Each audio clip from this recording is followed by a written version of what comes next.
Good morning সকলকে। আমি এখন পদ্মা পাড়ে দাঁড়িয়ে, জলঙ্গি, মুর্শিদাবাদ।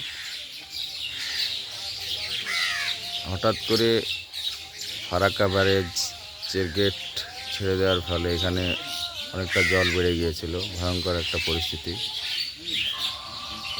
এই যে সামনে ওই দিকটায় বিএসএফ যারা গার্ডে থাকে তারা বসে আছেন, আর এদিকে কাশবন, এদিকটা সরকারপাড়া, এটা ইন্ডিয়ার মধ্যে পড়ছে।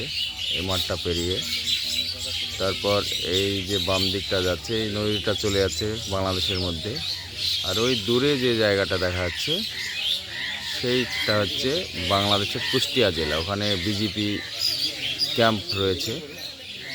আর আবার এই বাম দিকটা হচ্ছে ইন্ডিয়ার চড়া পড়ে গেছে। এটা এই যে এখানে চাষাবাদ হয়, কলাই চাষ করেছিল এবার, কলাই চাষিদের সব।